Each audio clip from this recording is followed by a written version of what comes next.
vamos a hacer la cirugía adecuada.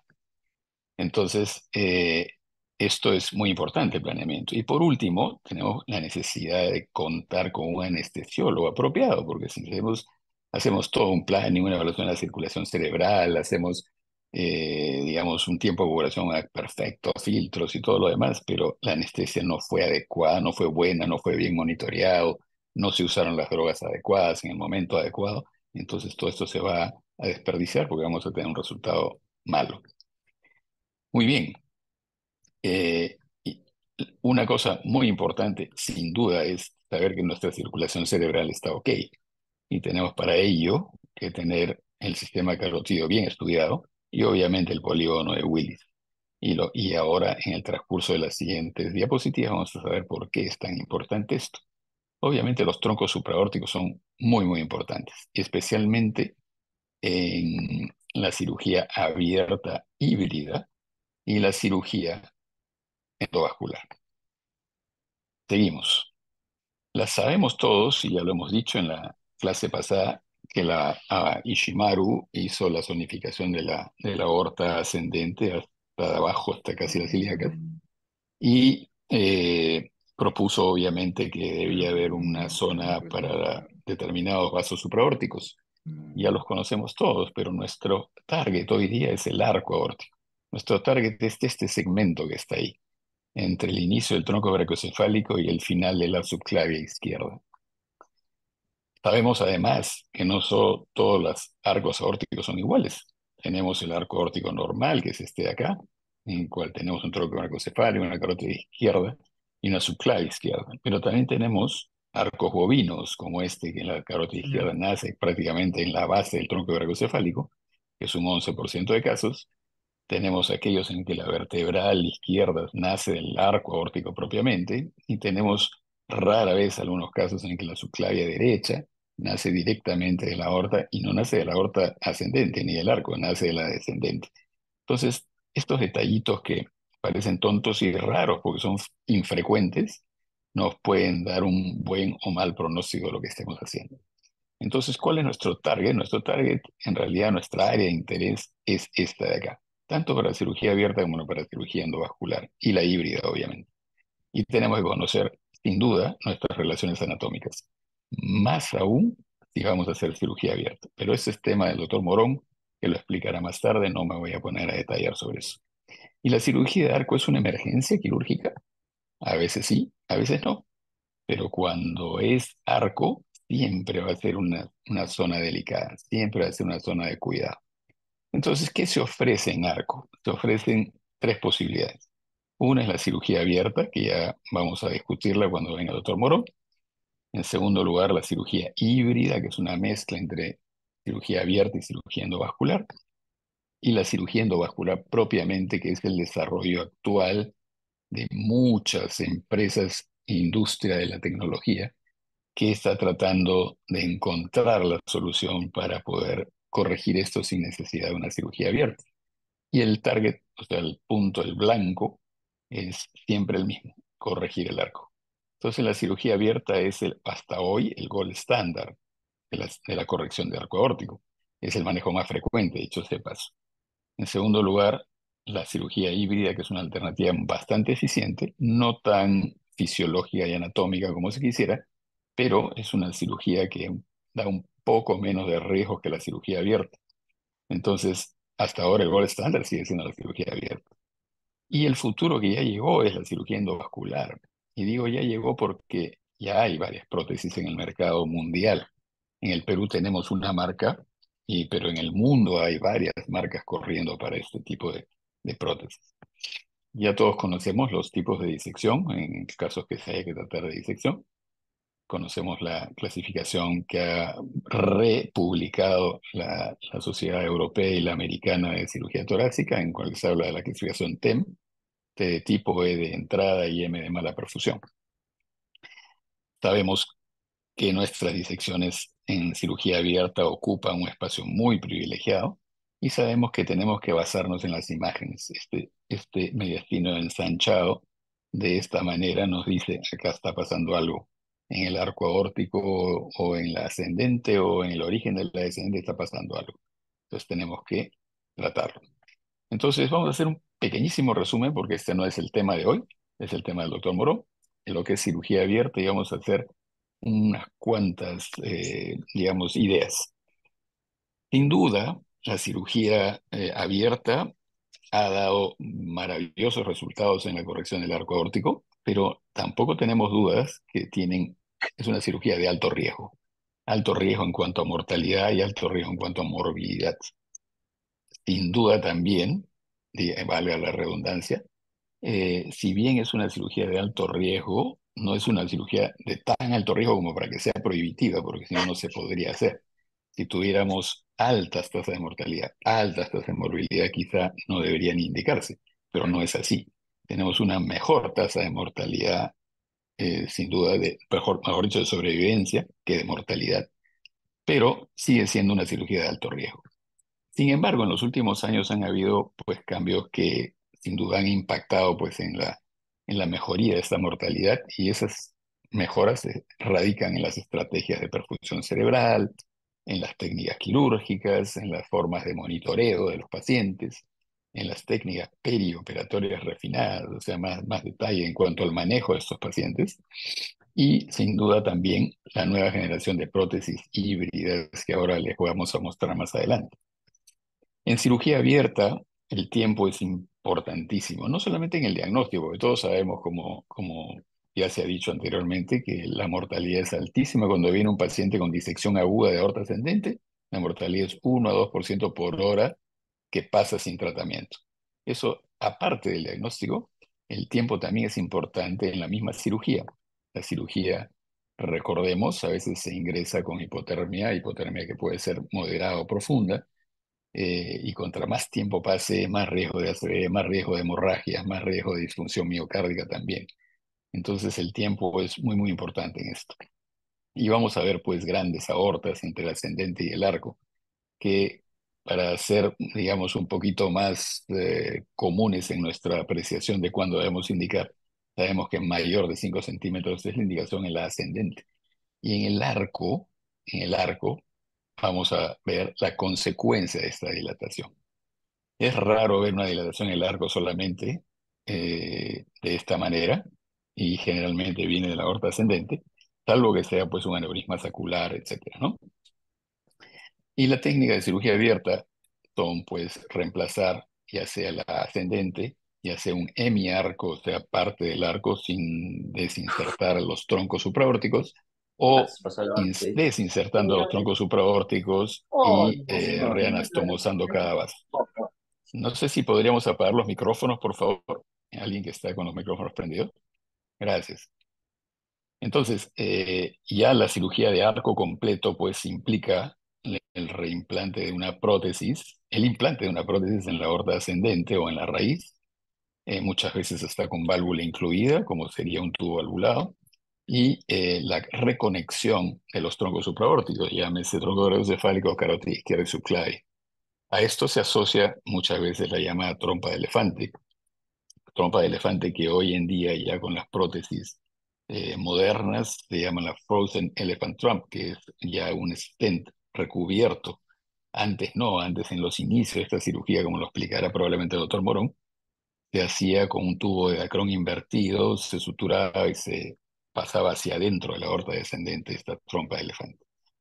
Entonces, todo ha ido cambiando, ¿no? Entonces, ahora tenemos, por ejemplo, prótesis, les voy a pasar un pequeño videito de 1 minuto nada más, en los cuales se va a ver cómo hay diferentes tipos de prótesis que tanto sirven para reanastomosar los arcos como para dejar una trompa o una endoprótesis prácticamente por vía anterógrada en la aorta descendente. Estamos viendo que en este caso, usando esta marca que es Evita Open, se pasa una guía hasta el fondo y una vez estando en la cirugía abierta, se va a colocar esta prótesis que, como verán, tiene un dacron acá y el dacron tiene ramas y esas ramas serán para la reconexión de los troncos supraórticos, como vamos a ver a continuación. Es interesante ver este videito, esto está en YouTube, lo van a encontrar en todos lados, sé que no es una cosa rara. En este caso, lo que hay que hacer es reemplazar el arco, es una técnica de arco completo. Entonces se eliminan se desinsertan, mejor dicho, no eliminan, se desinsertan los troncos supraórticos, se retira la zona malograda de la aorta, se coloca la prótesis, que es una prótesis híbrida entre Frozen Elephant Trump y un Dacron acá, se libera esta endoprótesis que está conectada al Dacron, se sutura este anillo a la aorta, no, a la pared de la aorta, y el dacrón hacia la aorta ascendente a la raíz de donde se inició, para posteriormente reconectar, digamos, las ramas hacia los troncos supraórticos. Vamos a pasar esto para no tomar tiempo en este detalle, porque esto lo va a explicar muy claramente el doctor Julio Morón. Entonces vamos avanzando.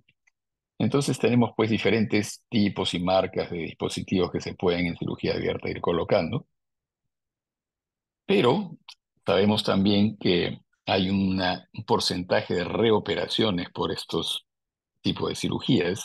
La disección tipo A se estima un riesgo de reoperación hasta, en algunos casos, llega hasta el 39% a los 15 años de seguimiento. Y obviamente, pues esto implica una resternotomía, un arresto circulatorio y todo que eleva también la mortalidad quirúrgica por segunda vez, en más de 26% de riesgo de mortalidad, ¿no? Lo cual lo hace un poquito más complicado. ¿Y por qué menciono todo esto? Porque las alternativas posteriores son un poquito más, menos riesgosas en cuanto a mortalidad, pero tienen también sus pros y sus contras, como lo vamos a ver. Y bueno, tenemos que hablar de la cirugía híbrida entonces.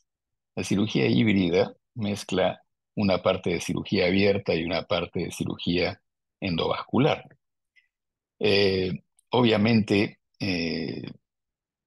voy a repetir lo que acabo de decir, las cirugías de arco aórtico abiertas que necesitan de circulación extracorpórea, hipotermia, arresto circulatorio, todo, pueden, pues, en muchos casos desarrollar falla multiorgánica, disfunción neurocognitiva, coagulopatías y tasas altas de transfusión de derivados sanguíneos, ¿no? La terapia endovascular, que inicialmente se desarrolló para la aorta descendente, comenzó a evolucionar como todo en medicina, y les voy a mostrar después lo que se llama la curva de performance en los procedimientos médicos. Y esto, se dieron cuenta de que esto podía ser mejor porque minimizaba pues el trauma quirúrgico grande de una cirugía abierta y las alteraciones fisiológicas obviamente de este tratamiento. La terapia endovascular entonces aparece como una alternativa interesante que se va a mezclar en esto de la cirugía híbrida con la cirugía abierta, que no es la cirugía clásicamente que hemos descrito anteriormente. Entonces, esto se da pues para pacientes de edad muy avanzada, en comorbilidades severas, en pacientes que tienen enfermedad coronaria severa que no se puede operar o que no se puede corregir en el momento de la operación, o pacientes que tienen EPOC severos o EPIC severos, ¿no? Que son alto riesgo de que queden con disfunción respiratoria, y en pacientes que tienen pues reservas fisiológicas inadecuadas para tolerar una cirugía abierta de la magnitud que es esta, ¿no? Les cuento que hace unos años yo estuve en un congreso en Houston, donde se reunieron el doctor Cooley, Denton Cooley, y el doctor Michael DeBakey. Después de muchos años se dieron la mano porque habían tenido un mal momento entre ellos, se habían separado y habían tenido discusiones que obligaron a que cada uno haga sus propios servicios. Se dieron la mano y Michael DeBakey cumplía 100 años. Y a los 100 años, unos meses antes, o sea, a los 99 años, tuvo una disección de aorta. Y a esa edad, 99 años de edad, fue operado por uno de sus pupilos, el doctor Noon. Lo operó a los 99 años de una disección aórtica con una cirugía convencional. Y el doctor Michael DeBakey, en ese entonces, estaba a sus 99 años en el Congreso dándole la mano al doctor Denton Cooley. Entonces, tampoco es que sea una cirugía de miedo y de pánico, ¿no? Pero obviamente tiene sus particularidades de ser una cirugía de alto riesgo. Imagínense, alto riesgo es para un paciente joven, es mucho más alto riesgo un hombre de 99 años. Muy bien, Entonces, también existe la posibilidad de hacer una cirugía híbrida, o sea, la mezcla de una cirugía convencional abierta con una cirugía endovascular en pacientes que vienen con una transección aórtica, una ruptura aórtica, ¿no es cierto? ¿Esto por qué? Porque hace que la cirugía sea un poco más rápida, más inmediata, ¿no? Que esperar hacer una cirugía grande. Y esto por eso la mano de la tecnología avanzó y podemos hablar hoy día, por ejemplo, de casos como este. Paciente que viene con un aneurisma grande acá pegado a la arteria subclavicarótida, que no permitía un anclaje de una endoprótesis a nivel del arco y no había manera de operarlo abierto porque era un paciente de muy alto riesgo. Entonces se decidió hacer lo que se llama un debranching, o sea, colocar una, dijimos, un injerto desde la aorta ascendente, esta es la aorta ascendente, al tronco brachocefálico y a la carótida izquierda. Esa es la carótida izquierda, el tronco brachocefálico, esa es la aorta ascendente. Entonces queda así. Este es el dacron de una prótesis aórtica infrarrenal invertido en Y, que se pone en la aorta ascendente lo más bajo que se puede sin llegar a la válvula ni las coronarias y un poco lateralizado para que cuando se cierre el esternón no aplaste el injerto. Entonces verán que el injerto no está acá al lado. Y una de las ramas va a la carótida izquierda y la otra rama va al tronco brachocefálico. Entonces, ¿para qué se hace esto? Para poder hacer lo que ya les mencioné, poder cubrir después con una endoprótesis todo el arco aórtico hasta un poquito por encima del injerto que hemos puesto como de branch. Entonces, se cubre el aneurisma desapareció prácticamente en la endoprótesis y se pudo llegar hasta la zona cero, justamente por encima de la prótesis suturada abierta que habíamos hecho. Entonces, esa es una de las formas de hacer cirugía híbrida. Muy bien, y es algo más o menos parecido a esto. Ahí vemos el injerto siendo colocado y esquemáticamente viene a ser algo así, ¿no? Acá tenemos ya las imágenes del paciente que les mostré, ya las imágenes endovasculares, angiográficas, en los cuales se ve el de branching acá, se ve el tremendo aneurisma que tenía acá, y se ve cuando está puesta la prótesis, endoprótesis, y después el control en el cual se ve que el aneurisma ya no llena así como esto, ¿no? Es una tremenda bolsa, ya no llena, solamente llena la protrusión de la endoprótesis hacia la cavidad del aneurisma. También se puede poner no solamente en la zona cero, sino en la zona uno, como esta prótesis, por ejemplo. Pero en este caso también hay que hacer una redirección del flujo a las carótidas, porque si no, no tenemos cómo irrigar el cerebro. Entonces acá viene la sangre por el tronco brachocefálico a la carótida derecha, y de la carótida derecha jalamos un injerto a la carótida izquierda y a veces a la subclavia, y entonces podemos cubrir ya no la zona cero como cubrimos antes, sino la zona uno. Y así han aparecido una serie de prótesis y dispositivos, por ejemplo, estos Evitas, este que se llama Enovia, que no la he vuelto a escuchar desde que salió.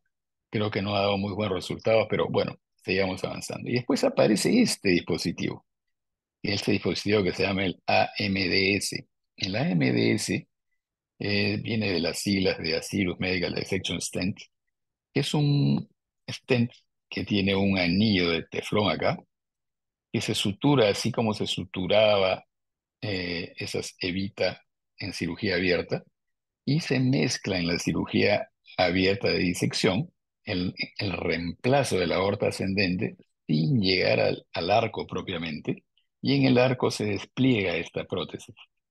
En realidad es solamente un stent abierto, no es un stent recubierto, es abierto completamente. Y la fuerza radial es muy baja. O sea, lo único que sirve, digamos, esta prótesis, entre comillas, es que va a posicionar la lámina de la luz falsa en las disecciones hacia la luz, hacia la pared de la aorta. Entonces, de esa manera, uno puede tener la menor posibilidad de que haya una reentrada, porque la prótesis está prácticamente aplastando suavemente la lámina de disección hacia la pared de la aorta, hacia la adventicia. Entonces, esa es una manera de salir del paso en cirugías abiertas con un dispositivo mixto.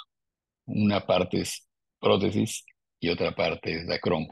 Esto se sutura al dacrón y se sutura a la aorta. Y se despliega como un stent cualquiera, pero como es abierto, va a permitir el flujo hacia el tronco brachiocefálico, hacia la carótida izquierda y hacia la subclavian. Esto se está haciendo bastantes estudios al respecto. Hay un estudio que les voy a mostrar en un minuto.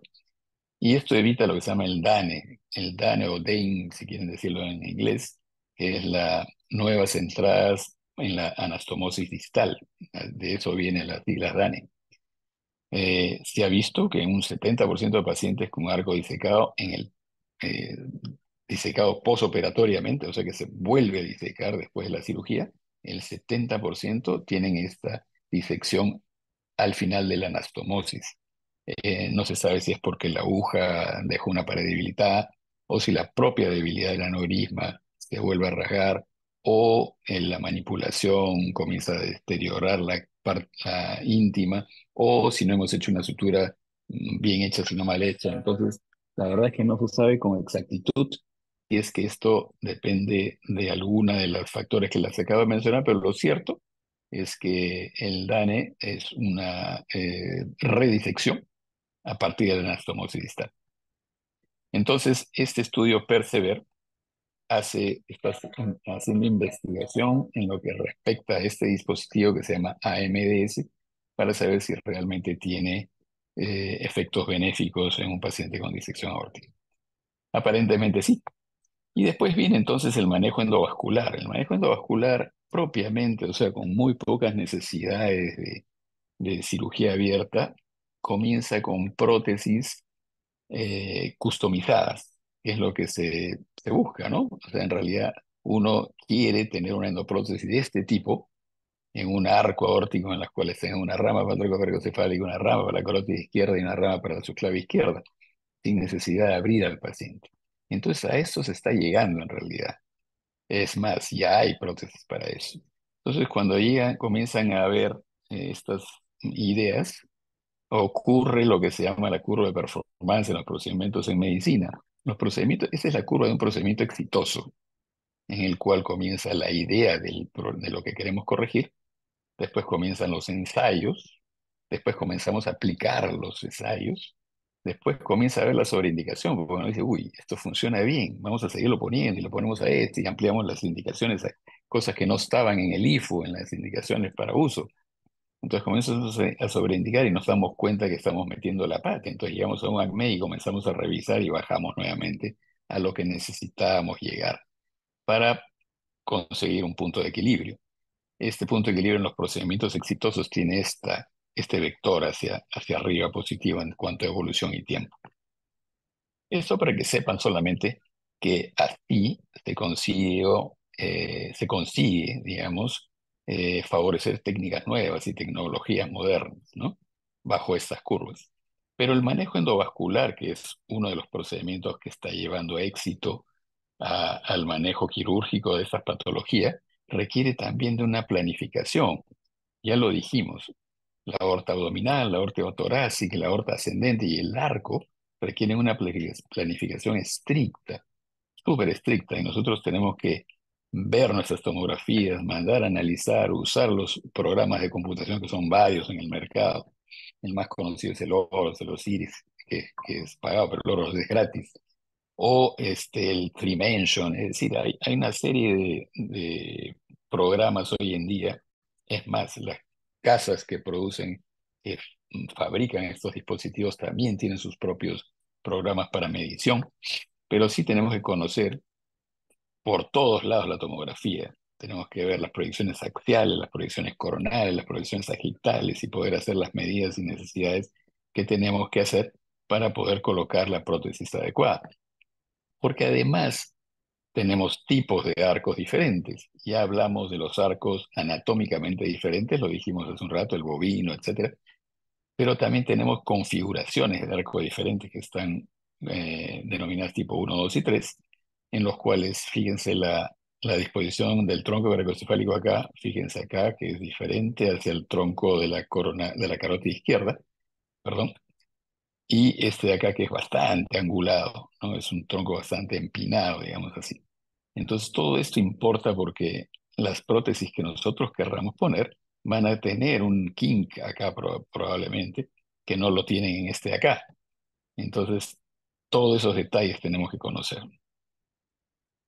Y una de las prótesis que en el mercado está dando que hablar por el tipo de configuración y el tipo de dispositivo que hace y la forma como se coloca, es esta que se llama Nexus.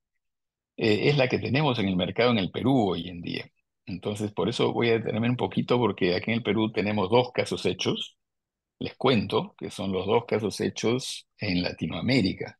Ni siquiera Brasil ha puesto Nexus, ni México tampoco ha puesto Nexus, salvo que los haya puesto en las últimas 2, 3 semanas. Pero hasta hace 2, 3 semanas atrás, el único país en Latinoamérica que había puesto Nexus somos nosotros, Perú. Uno de ellos, el grupo del doctor Abujato, y el otro, el grupo nuestro, que fue un paciente del doctor Bracamonte, que tuvimos la oportunidad de participar en esto para poner este dispositivo. Y como verán, existen dos tipos de Nexus: el Nexus simple, el inicial, que es de una sola rama que va al tronco brachiocefálico, y el Nexus Duo, que la otra rama puede ir a su clave e inclusive se piensa que puede ir a la carótida izquierda. Y vamos a entrar un poquito en detalles en esto. ¿Cuáles son las indicaciones de estos procedimientos? En realidad, los aneurismas del arco aórtico, sin duda. Las disecciones no tan agudas, cuando es muy aguda todavía no hay mucha experiencia en ello, pero en las disecciones subagudas o crónicas se puede poner nexus. Los aneurismas o disecciones residuales de una cirugía previa también, los pseudoaneurismas y las úlceras aórticas penetrantes que tienen alto riesgo de cirugía abierta. ¿Y cuáles son las contraindicaciones? La disección aguda ascendente, como digo, es una contraindicación relativa porque ya se están haciendo algunos intentos de ponerlos también. Eh, la otra contraindicación es las enfermedades del arco etiológico. Hay un micro abierto, doctores, hay un micro abierto, por favor. Gracias. La otra contraindicación vendría a ser las enfermedades del arco que tienen etiología infecciosa. No es adecuado poner una prótesis ahí, salvo pues una ruptura, qué sé yo, que no dé tiempo de más. Cuando hay grandes placas intraluminales en que nosotros podemos disecar o desplazar las placas o embolizar las placas, ¿no? O por último hasta romper la aorta. Entonces hay que tener mucho cuidado. Y en las enfermedades de tejido conectivo que se prefiere hacer una cirugía abierta que colocar una de estas endoprótesis. Muy bien, entonces vamos a continuar. Para poder colocar esas endoprótesis de una sola rama, por ejemplo, tenemos nosotros que hacer una derivación de flujo también. Recuerden que vamos a poner una rama, cuando es una nexus simple, una rama solamente en el tronco brachiocefálico. Esta rama del tronco brachiocefálico va a redirigir el flujo en una sola dirección. Entonces, al redirigir el flujo en una sola dirección, tenemos que darle flujo a la otra carótida y a la subclavia muchas veces. Entonces, hay que hacer este redireccionamiento de flujo. Perdón, disculpen, ¿alguien está viendo una ventana extra ahí en la diapositiva o solo solamente soy yo? ¿O me ha parecido una ventana? No sé, Fernando. No, solamente te veo a ti, te veo Ya, ya, tu... perfecto. Aquí me está apareciendo una ventana que me está pidiendo que salga de PowerPoint. Bueno, vamos a tratar de seguir. Entonces, esas derivaciones de flujo, por ejemplo, del tronco brachiocefálico carótida derecha, la carótida izquierda y la subclavia, se tienen que hacer antes para poder poner estas prótesis Nexus y poder darle solución al problema. Disculpen, voy a salir un ratito porque me está obligando a salir y voy a reiniciar la diapositiva, ¿eh? Disculpen un minutito, por favor. Ok, Hernán, te esperamos. No, ya pasó, ya se fue la ventana. Bueno, estos redireccionamientos de flujo dejan posibilidades de tener estas imágenes, ¿no? Una carótida con la otra y la subclavia así. y vamos a ver después ya imágenes en vivo de lo que tenemos. Por ejemplo, es un caso, el caso nuestro, en que tenemos pues, esta es la carótida izquierda con una conexión desde la carótida derecha de la vía retrofaringea, y esta es la carótida izquierda hacia la subclavia, Goretex, en el cual ya no tenemos duda de que se va a seguir perfundiendo tanto la carótida izquierda y la subclavia izquierda, porque la derecha le está dando el flujo. Y el flujo de la derecha viene por la rama del nexus que está conectada al tronco brachiocefálico. Entonces seguimos. Ya es una vista en cual de la carótida derecha a la izquierda, espacio retrofaríngeo, y eso tenemos que hacerlo antes de colocar el dispositivo, para luego colocar propiamente este dispositivo, que tiene dos módulos, uno que va hacia el tronco brachiocefálico y la aorta descendente, y el otro módulo, perdón, que va de la prácticamente conexión del tronco brachiocefálico hacia la aorta ascendente, hacia la raíz. Entonces acá solamente es digamos, un collage de las fotos. Esas fotos sí no son nuestras, esas son fotos de un libro, pero que son tan claras que preferí ponerlas aquí. Muy bien. La zona de anclaje, eso sí, tiene que ser mínimo de 30 milímetros. La zona de anclaje a nivel de la aorta ascendente, porque si no tiene 30 milímetros, el dispositivo no va a abrir adecuadamente y no va a sellar adecuadamente. Seguimos. Otra vez me apareció esta ventana, caramba.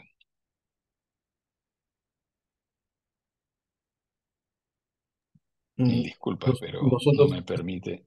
nosotros estamos viendo perfectamente la diapositiva. Lo que pasa es que no me permite avanzar, además. ¿Quieres, Perdón. quieres salir y volver a entrar de repente para... Yo creo que sí. Voy a salir y volver a entrar un minutito, ¿no? Ya, correcto.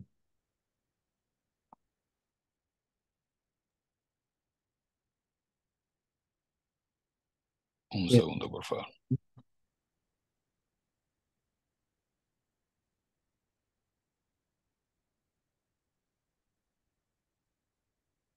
bien, aprovecho para comunicarles a todos ustedes que vamos a extender una semana más el curso, y ya que la próxima semana vamos a tener al doctor Juan Pablo Carbonell y al doctor Ignacio Escoto en la reunión del día 14.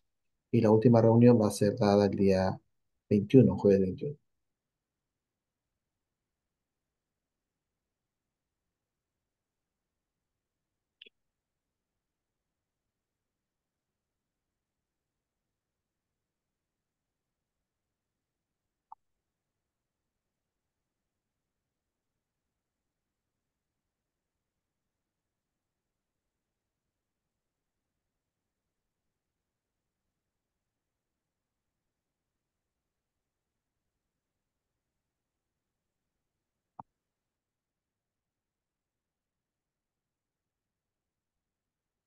Muy bien, creo que ahora sí.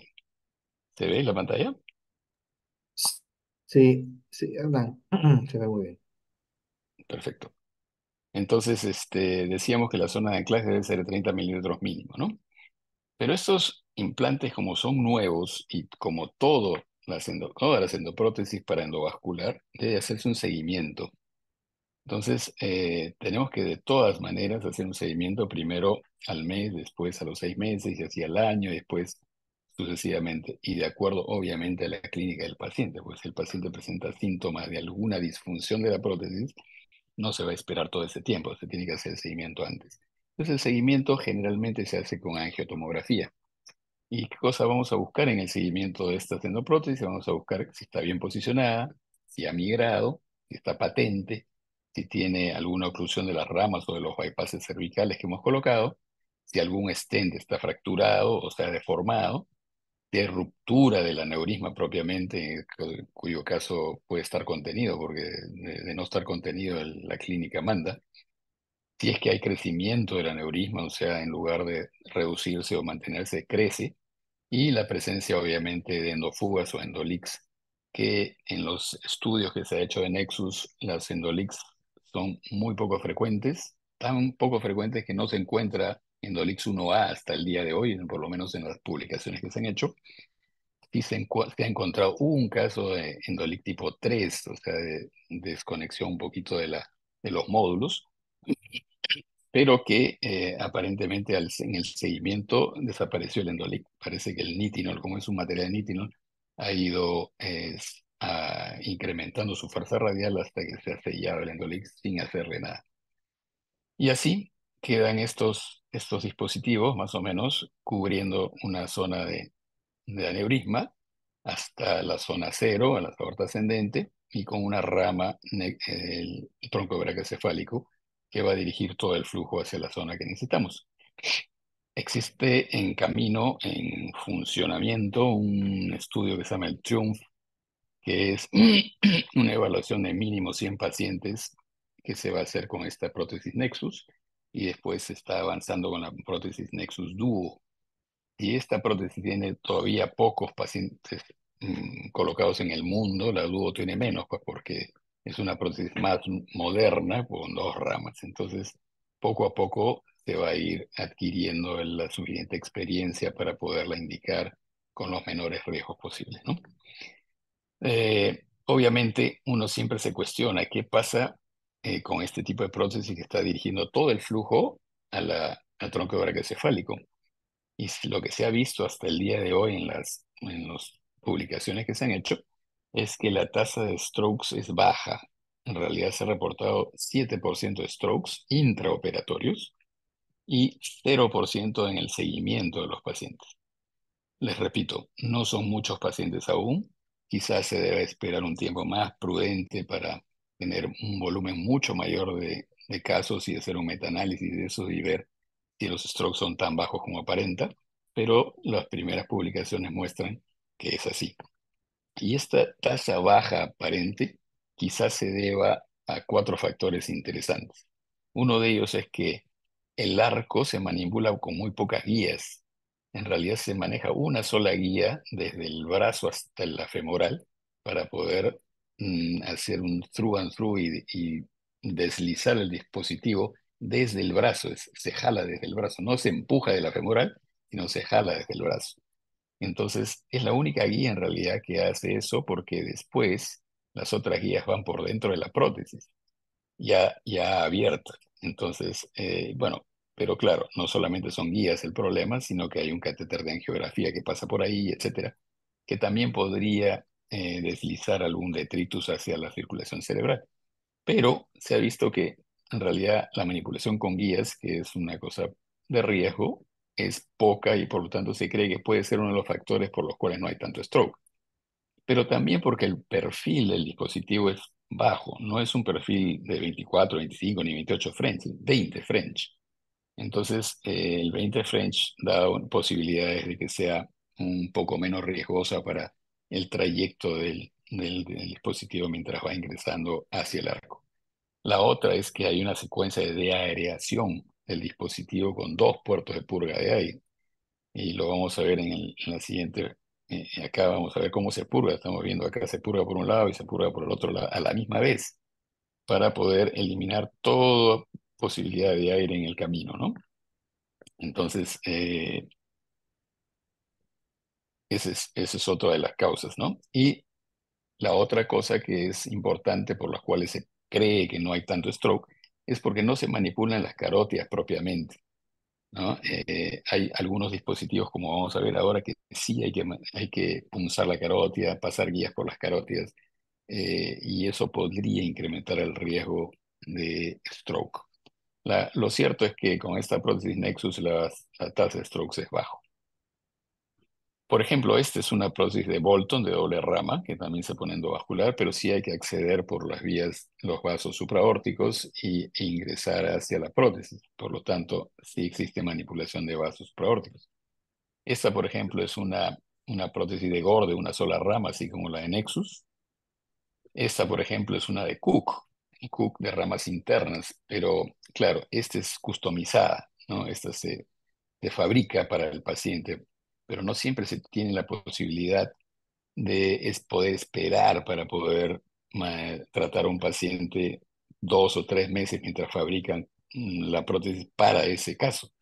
Entonces, la, una de las otras ventajas que tiene esta prótesis Nexus es que es lo que le llaman los americanos off the shelf, o sea, está disponible siempre y tiene unos cuantos números nada más que se adaptan a la mayoría de los arcos aórticos disponibles en el mundo. Por eso es que es relativamente práctico, ¿no?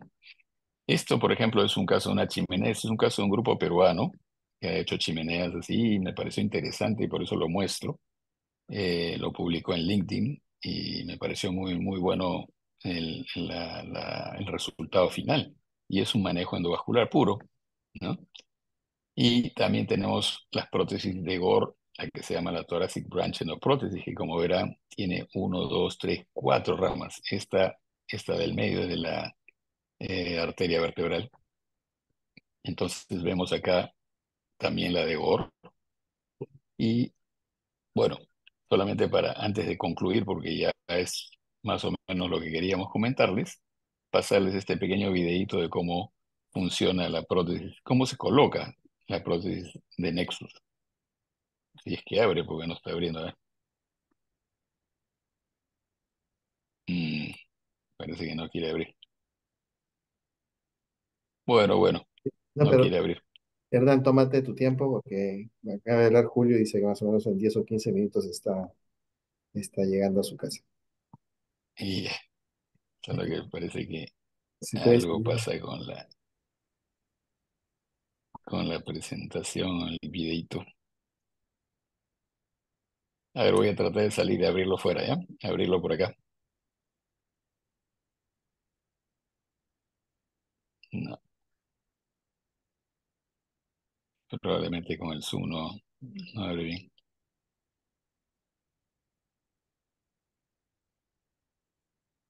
Espérate, vamos a tratar de abrirlo entonces fuera del Zoom. Bueno, voy a tratar de abrirlo después, vamos a concluir nada más. Esta es una foto de la prótesis que pusimos en la segunda Nexus que se puso en el país con el grupo nuestro. Es solamente para mostrarle un poquito de cómo va avanzando el dispositivo por el arco y se mete al tronco brachiocefálico dirigiéndose a la subclavia. Repito, tiene que haber un acceso axilar o braquial y un acceso femoral para poder hacer lo que se llama la técnica de through and through. O sea, es como tener un carril tenso de ambos lados para que la endoprótesis discurra por ese carril de guía. Entonces, una vez puesto esta parte de la endoprótesis, ya se pone la otra, que es la de la aorta ascendente, y queda prácticamente sellado. Y los resultados son bastante buenos en realidad. Entonces, antes de concluir, solamente quería dejarles dos frases interesantes, porque a veces el que no se mete a hacer las cosas pierde porque no aprende. Entonces, Confucio dejó una frase que decía, me lo contaron y me olvidé, lo vi y lo entendí, pero lo hice y lo aprendí. En otras palabras, muchas veces que pase la información por nuestra cabeza no es suficiente para aprender las cosas, pero la experiencia de hacer un procedimiento hace que uno lo aprenda y lo pueda luego corregir y difundir inclusive, ¿no? Y la segunda frase es de Woody Allen, este cómico norteamericano, que decía, me interesa el futuro porque es el sitio donde voy a pasar el resto de mi vida. Y el futuro ya llegó en endoprótesis de arco. Yo creo que las endoprótesis que están en el mercado, si bien, repito, en el Perú solamente ahí está Nexus, pero no me extrañaría que en breve ya esté llegando una Gore, bueno, la Gore es más difícil, pero puede llegar una Bolton o puede llegar una Cook de ese tipo. Yo creo que hoy en día si pedimos que nos customicen o nos hagan a propósito una de las prótesis para determinado paciente, lo pueden hacer, claro, pero aparte de ser muy caro, es demorado, ¿no? Y no es tan fácil también, pero no es imposible. Todo se puede y se ha hecho en zonas 2 y uno a veces, ¿no? Pero no una prótesis total como es esta que viene de zona cero. Muy bien, entonces muchas gracias y no sé si tienen algunas preguntas o comentarios o algo que quisieran que ampliemos, ¿no? Con respecto a este tema. Muchísimas gracias, Hernán. Excelente, excelente presentación, realmente muy, didáctica, has hecho prácticamente un recorrido por todas las técnicas que involucran, digamos, el manejo de los aneurismas del callado aórtico. Creo que ha sido muy interesante, muy buena. Por favor, algunas preguntas de los Uy, asistentes. ahí está, Fernando, Ah, aprovechamos para ver el video perfecto. que ya Perfecto. cargó. Bueno, este es Ah, el video de cómo, ay, caray, metí la pata, de cómo se coloca la Nexus, como dije, un acceso braquial, un acceso femoral, una guía que va de un lado a otro, un through and through, y se desplaza por a través de un introductor 22, la prótesis hasta la aorta descendente, y después esta entra hacia el tronco brachiocefálico, hacia la subclavia. Acá vemos la imagen angiográfica, la bala desplazándose hacia allá, las marcas que tenemos que ver, esta marca tiene que tener una orientación definida, y esta marca de acá es la que queda en el origen, el ostium del tronco brachiocefálico. Acá la van a bajar porque si no, no queda en el sitio adecuado. Ahí posicionándola para luego comenzar a desplegar la prótesis. Voy a hacer un paro ahí. Esta parte del despliegue de la prótesis, que dura en realidad inicialmente unos segundos hasta que abre la boca de la aorta ascendente, es la única parte que puede producir un poquito de falta de irrigación cerebral en esa zona. Pero es tan rápido, en realidad dura segundos, entonces no debería traer ningún problema. Posteriormente, una vez que abrió un poco ya la boca, ya hay flujo cerebral nuevamente. Mejor dicho, me voy a corregir, no a la hora que abre la boca, sino a la hora que se abre la fijación de la prótesis. Ahí ya comienza a haber flujo nuevamente. ¿Eh? Entonces se sigue desplegando y abre esta boca de acá, que es la que va a quedar en esta zona para poder conectar el otro módulo. Como ven, acá eh, queda la boca abierta para hacer la conexión, el overlapping con la aorta ascendente, y se va a seguir desplegando la endoprótesis hasta la aorta descendente, como vamos a ver ahí. Todo esto tiene algunos pasos y trucos en el camino, que bueno, ya sería cuestión de discutirlos en otro momento, pero hay algunos truquitos de posición, de empujar la endoprótesis para que no quede calibrada, etcétera, etcétera, ¿no? Entonces después se retira la bala, se deja la guía, obviamente, y después se coloca un balón. Y ese balón nos va a permitir abrir bien las prótesis en el tronco brachiocefálico y en la aorta ascendente. Esto, voy a repetir un poquito acá, esta parte donde se pone el balón, la necesidad de poner un marcapaseo acá, porque si no se pone un marcapaso, el flujo de sangre que bota el corazón puede desplazar con el balón inflado la prótesis y desposicionarla. Entonces acá se pone un marcapaso a alta frecuencia, más o menos unos 140, 160 latidos por minuto, porque hay que poner un marcapaso desde el principio de la intervención. Y esto permite abrir el balón sin que la prótesis se desplace o se desluxe, digamos así, ¿no? Entonces por eso es que ven esta imagen acá. Una vez que se quita el balón de posicionamiento, se retira el marcapaseo. Y ahora se pasa una guía hacia la aorta ascendente para colocar la otra parte del endoprótesis, el módulo de la aorta ascendente. Se pone una guía de esas que usamos para los TAVI, se desplaza por dentro, se abre el módulo ascendente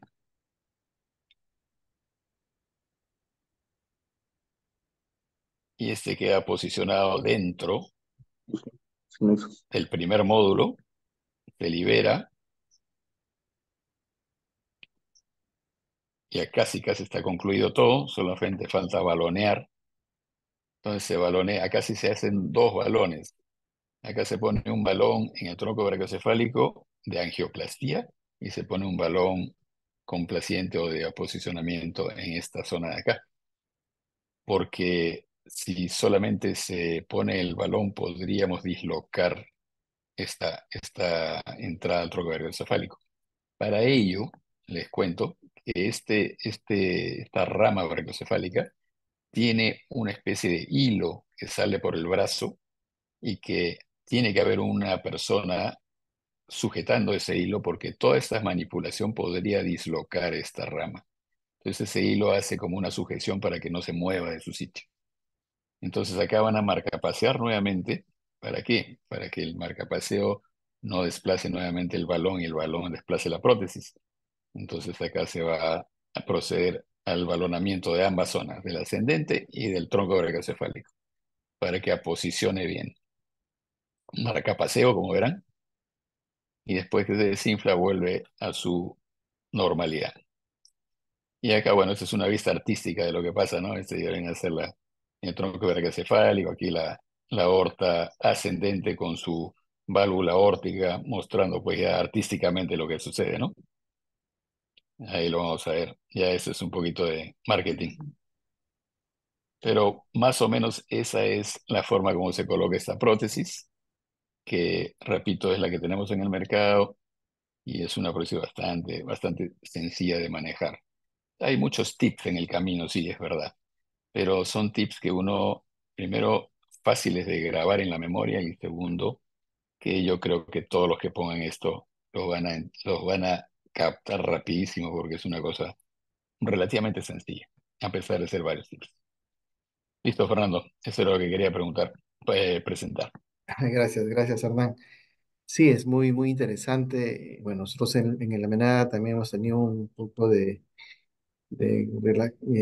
relación con la prótesis.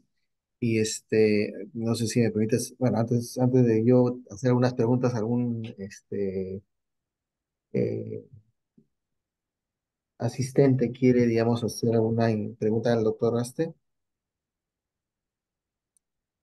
uno de los médicos residentes. Pregunten sin miedo, doctores.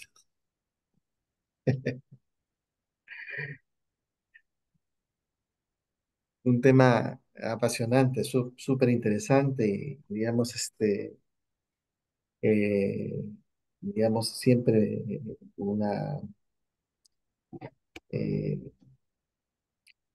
demandante de muchas emociones en ese tipo de casos, ¿no? ¿Cuánto tiempo antes, digamos, del procedimiento endovascular eh, hicieron ustedes el de branching de los troncos supraórticos? Y ya, bueno, en el caso del Nexus, ¿no? Porque Sí. tenemos el otro caso del de la cirugía híbrida. Ujú. El Nexus se hizo alrededor de un mes antes. Aunque ahora hay una tendencia que dice que se puede hacer pronto, ¿no? O sea, más cerca que un mes. Esto sí es interesante porque no solamente se hace el de branching, sino que hay que cerrar la carótida debajo de la anastomosis carótido-carotidia y la subclavia también, porque si nosotros tenemos un aneurisma o tenemos una disección, vamos a perpetuar la disección o el aneurisma por flujo retrógrado. Entonces tenemos que ligarlas ambas, por supuesto, entre el arco y el de branching, ¿no?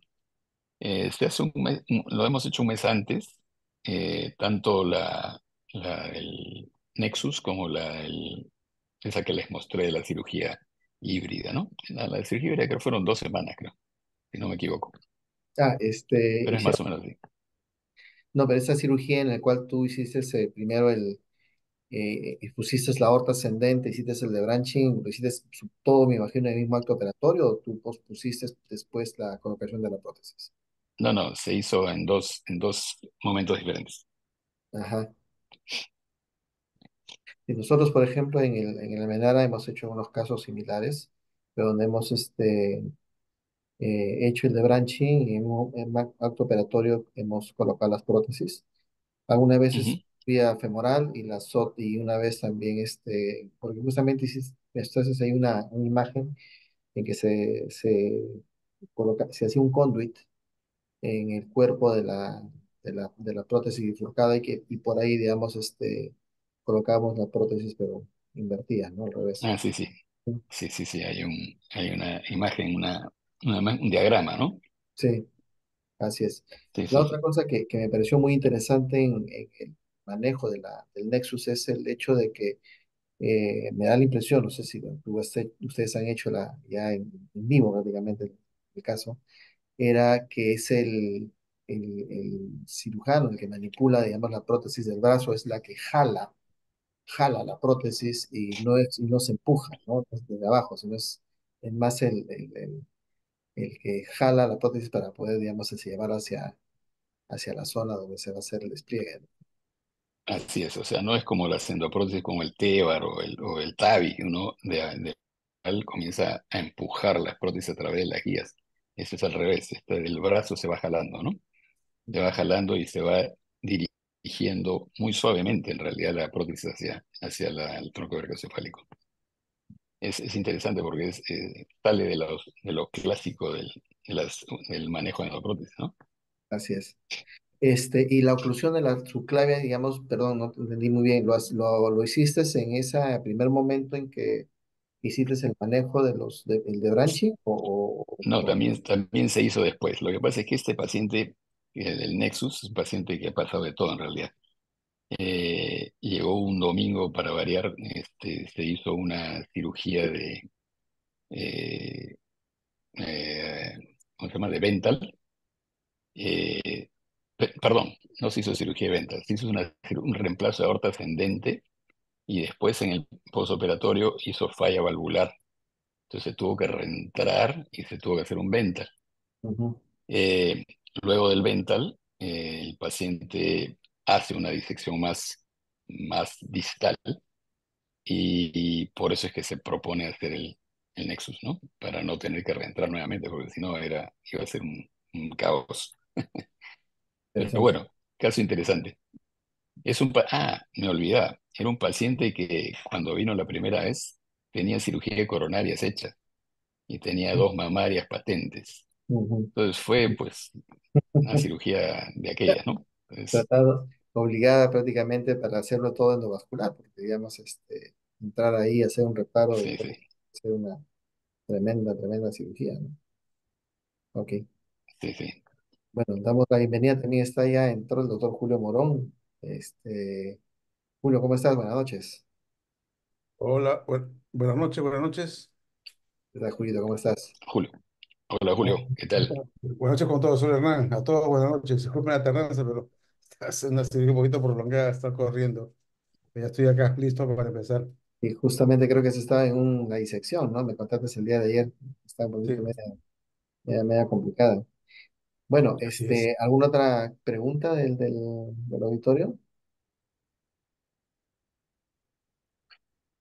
Ok. Bueno, Hernán, te agradezco enormemente esta gentileza que has tenido con nosotros nuevamente. Excelente exposición, excelente charla, muy, pero muy completa. Y y sobre todo, digamos, los consejos que acabas de mencionar al final de tu presentación, que creo que es algo que tiene que motivar mucho a nuestros médicos residentes, ¿no? A seguir avanzando y seguir, digamos, eh, viendo de que en este mundo de la medicina no existen las fronteras y que hay que seguir avanzando hacia adelante, ¿no? Claro, hay a veces dificultades en el tema, digamos, a veces logístico en nuestro país, pero creo que eso tampoco es impedimento para seguir avanzando en este campo tan interesante de la cirugía cardiovascular. Te agradezco mucho, Hernán, por tu participación y bueno, quiero hacer unas palabras de repente de despedida ya, Hernán. No, muchas gracias más bien. Gracias a ti, Fernando, a todos los asistentes.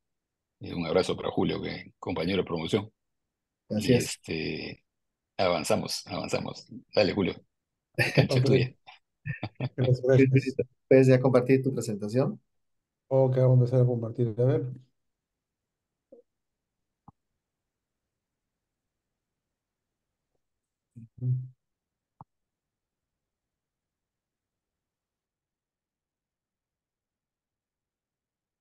¿se ve?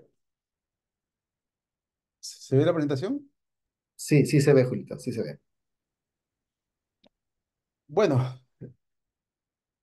esta noche voy a tratar de enfocar el manejo del caído órtico, sobre todo en las situaciones tanto de emergencias como la disección y en caso de aneurisma. Es el, digamos, el manejo quirúrgico, ¿no? Porque el manejo endovascular lo van a tratar, lo han tratado, creo.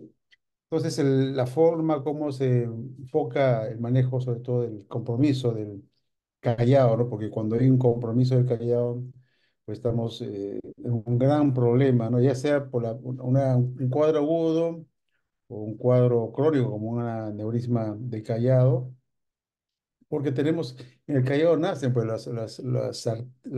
los vasos que nutren el cerebro, ¿no? Entonces ustedes ya deben entender de que las técnicas de reparación o que comprometen el Callao pues tienen que ver mucho con la protección cerebral, ¿no? Y de hecho, una gran parte de las complicaciones que ocurren en cirugía de aorta, sobre todo en el Callao, son pues las complicaciones neurológicas, ¿no?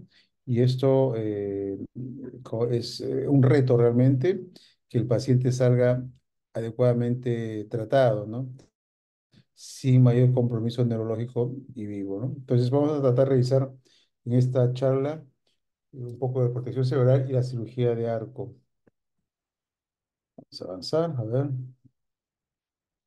Bueno, un poquito el metabolismo cerebral. Todos sabemos que el cerebro es un órgano pues, que consume altas cantidades de energía y la energía puede producir en mitocondrias por el consumo de oxígeno, ¿no? Es decir, cerca del 90% de la energía producida en las mitocondrias, las neuronas deriva del oxígeno y glucosa de la sangre circulante, ¿no? Cualquier causa que disminuye el consumo de oxígeno, pues causa un cese en la producción de energía y daño cerebral isquémico, que puede ser muy severo, ¿no? Entonces, esas son las consecuencias cuando hay una adecuada circulación cerebral, ¿no? En cualquier circunstancia. Siguiendo, acá estamos viendo un poquito, repasando la fisiología, ¿no? Un cerebro promedio pesa, pues, cerca de un kilo y medio, un flujo total a 37 grados de 750 metros por minuto. Fíjense que el flujo carotídeo es el 85% y aproximadamente el flujo vertebral es 15%. De ahí el concepto de preservar pues, el flujo de las arterias vertebrales, que ustedes ahí saben que nacen pues, son subsidiarias de la arteria subclavia, ¿no? Y bueno, existe una autorregulación del flujo cerebral y esta regulación del flujo arterial va de 150 a 50 minutos de mercurio, ¿no?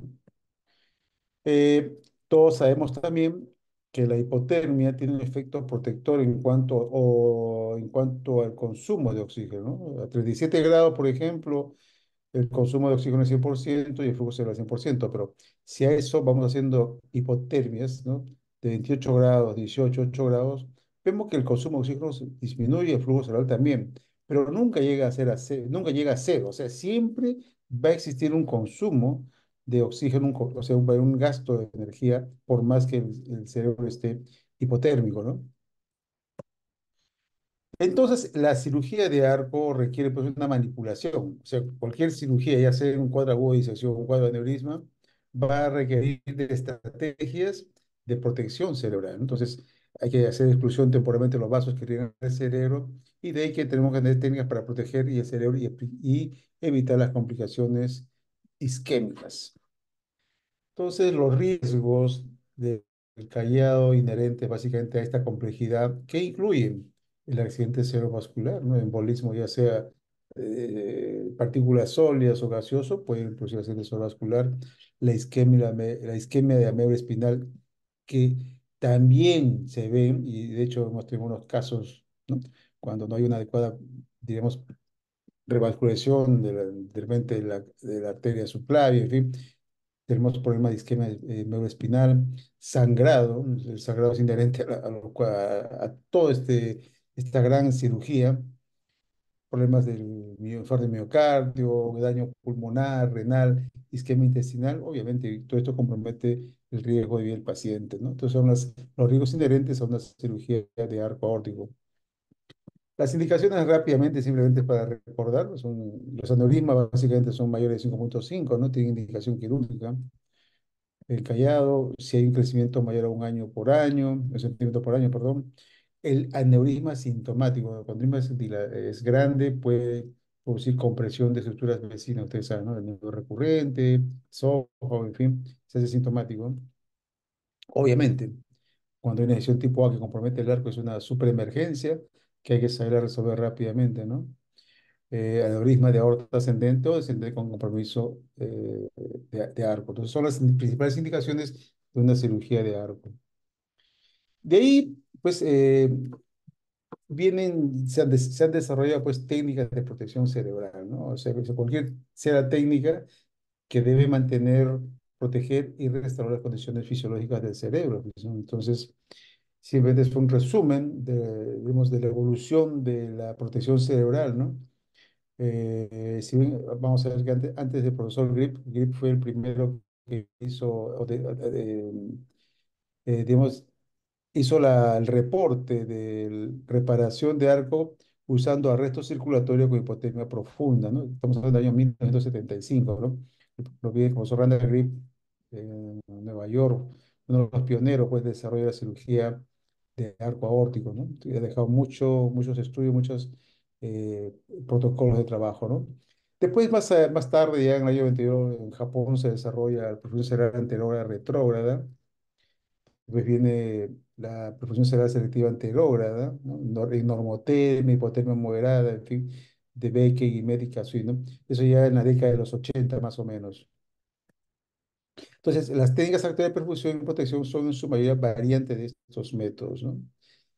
Yendo un poco a la historia, simplemente para recordar que un gran pionero que dio los conceptos de hipotermia, protección cerebral con hipotermia, fue el profesor Wilfred Bigelow, que es cirujano canadiense que trabaja en Toronto, ¿no? Entonces, él sentó las bases de la hipotermia para protección cerebral. Muy amigo del doctor John Lewis, que es también amigo de gran cirujano, se me dio el nombre, en Minnesota. Bueno, Lewis reporta la primera cirugía usando hipotermia profunda. Como ustedes ven, hay pacientes en una tina de hielo, ¿no? Hacen arresto hipotérmico y hacen hacer una cirugía atrial, ¿no? Fue un hito del año, se hizo el año 52 y se reportó el año 53, ¿no? Justo cuando está desarrollándose la máquina de Gibbon, ¿no? O sea, la extracorpórea de Gibbon en el año 53.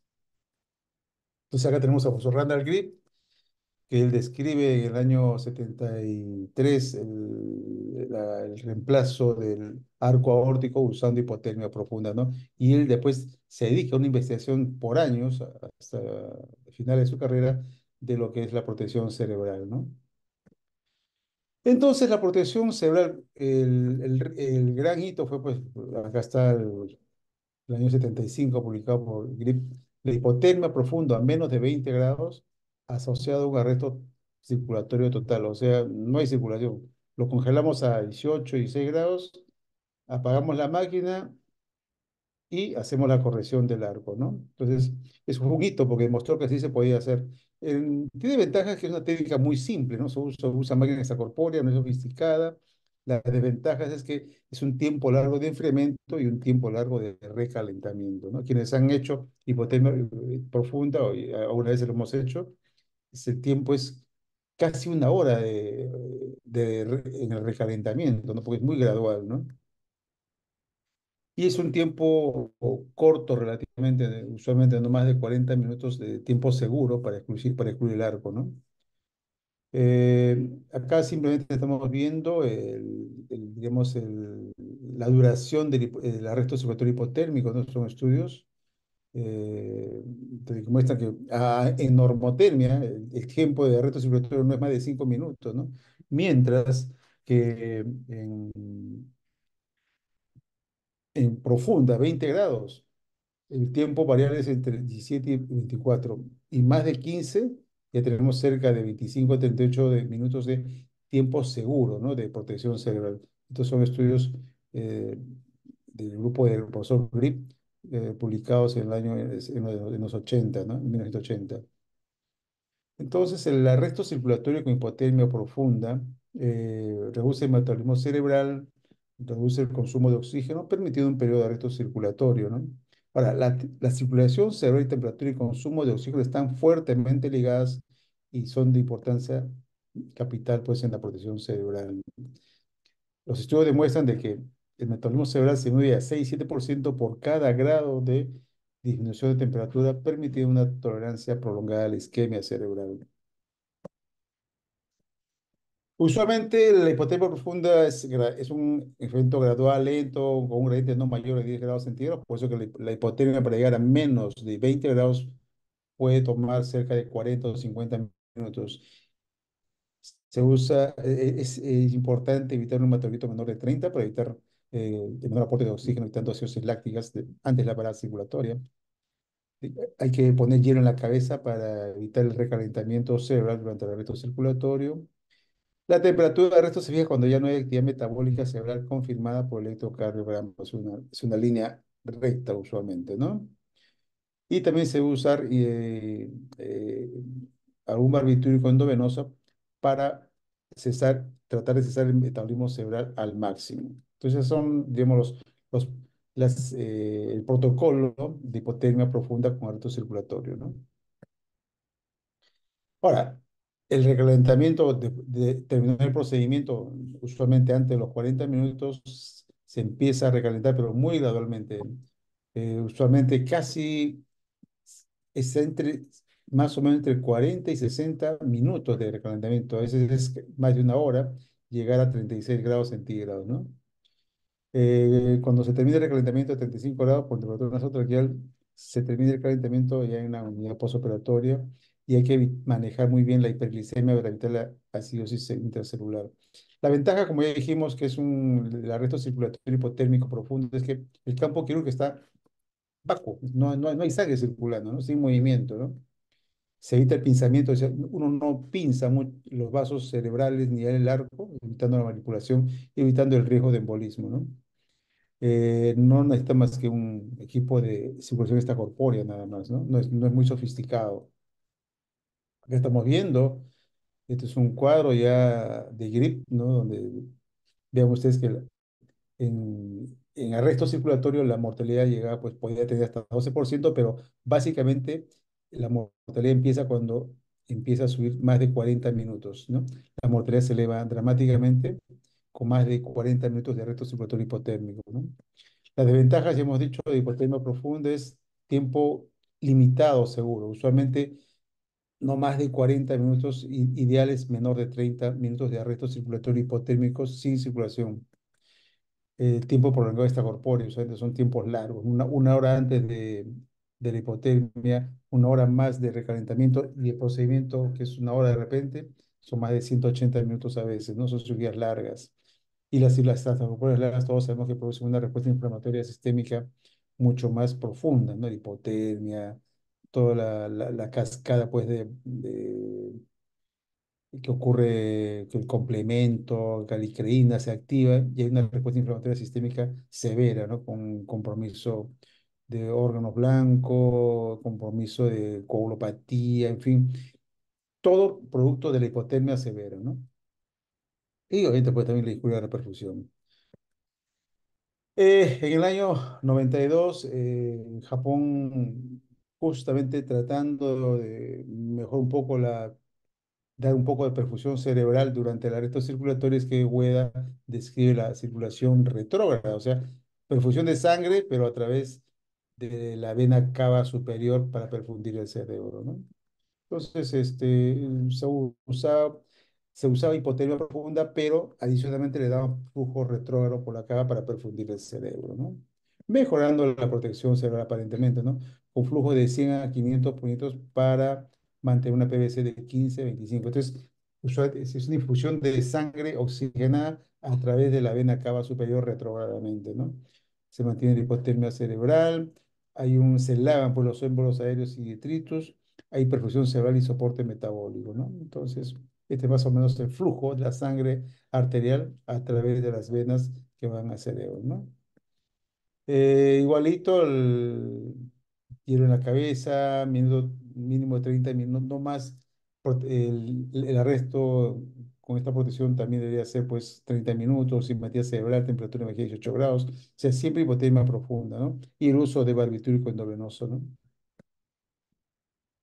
Iniciado la perfusión cerebral retrógrada, se pone el paciente en tren de Lembour, ¿no? Se examina la anatomía, un flujo de 100 a 500 mililitros por minuto por la vena cava superior, PVC de 20 a 25, se examina la vena denominada si está en agujita, está con flujo, y se mueve la cánula arterial a una de las ramas del injerto para la perfusión retrógrada, anterógrada, perdón, ¿no? Mantener la presión retrógrada al inicio de esta corpórea, ¿no? Eso cuando ya se está saliendo, se mantiene la presión retrógrada todavía, ¿no? Y mantener un gradiente no mayor de 10 grados durante el recalentamiento es importante. No se debe recalentar muy rápido porque esto lleva a una dilución de las proteínas plasmáticas, ¿no? Eh, como que se destruyen, se alteran las proteínas plasmáticas, ¿no? La ventaja de esta protección cerebral retrógrada que es bastante simple, fácil, mantiene la hipotermia cerebral, pues está a menos 18 grados, previene el embolismo aéreo, lava los fluidos tóxicos del metabolismo, no manipula los grandes vasos usualmente, ¿no? Desventajas es que siempre se requiere pues hipotermia profunda, ¿no? Y no está muy, digamos, demostrada que los sustratos metabólicos lleguen adecuadamente a cero. Por eso es que también los tiempos eh, de arresto circulatorio con producción retrógrada deben ser menos de 30 también, ¿no? Ya que se han demostrado que en los casos de un poquito más prolongado, más de 40 minutos, hay daño cerebral también, ¿no?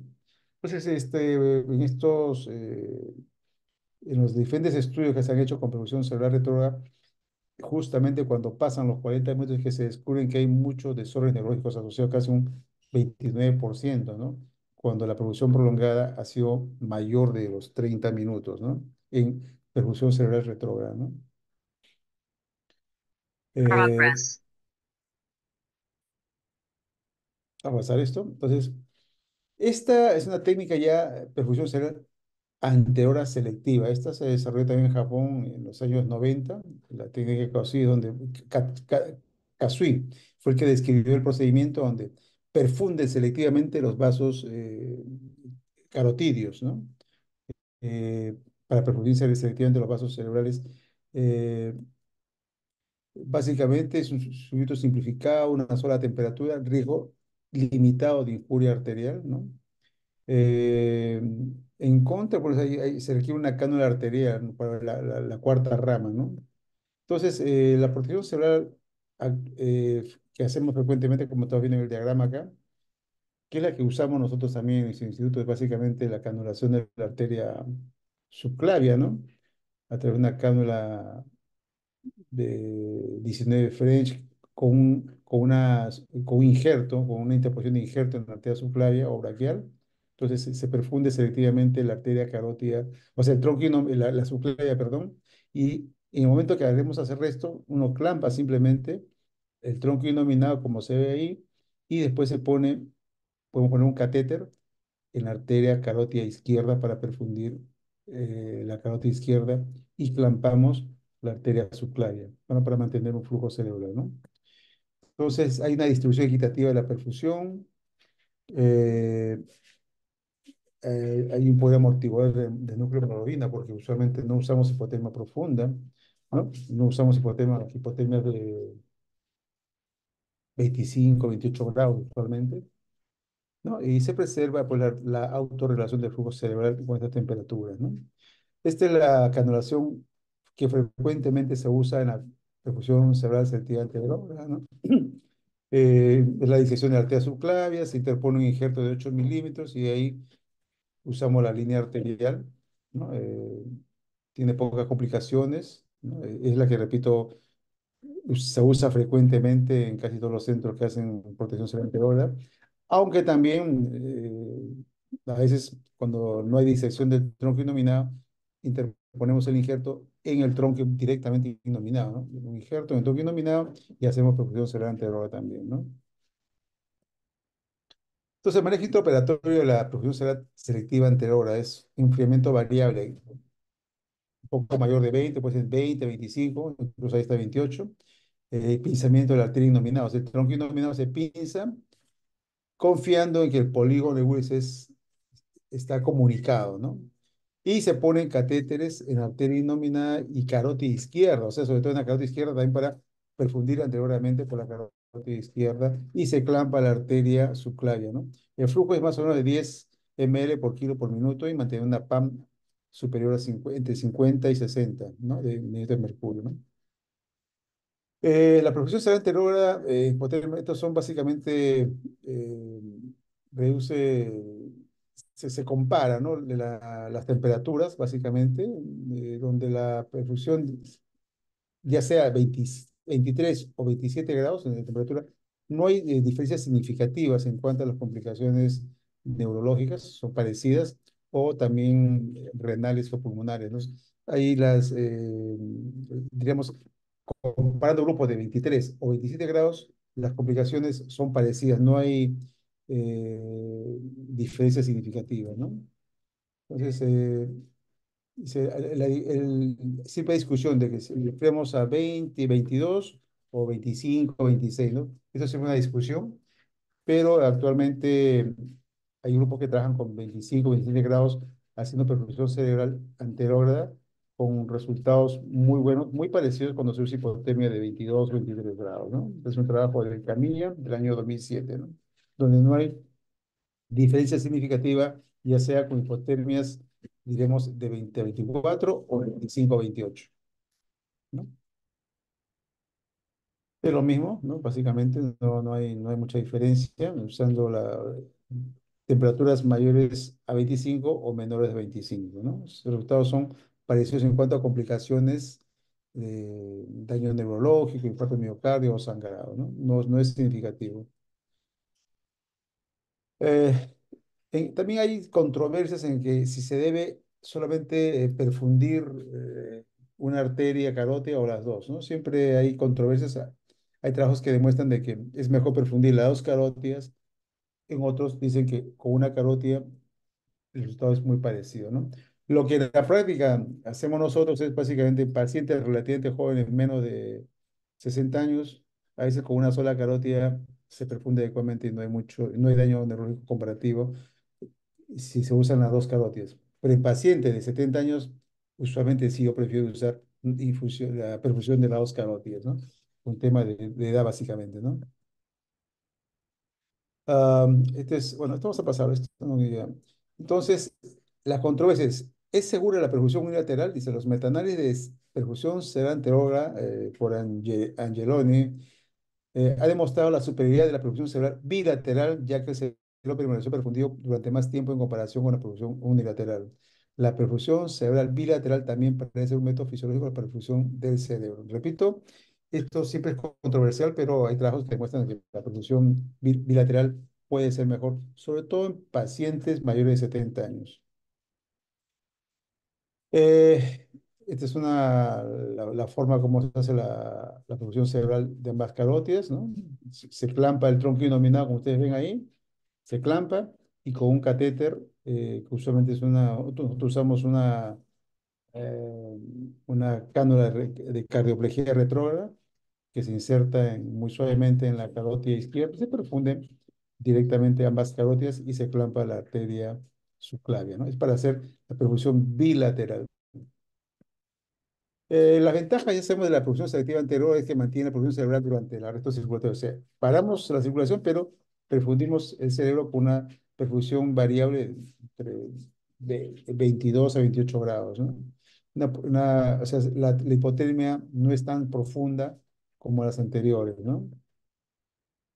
Y se ha demostrado que protege el cerebro, ¿no? En situaciones complejas y prolongadas, ¿no?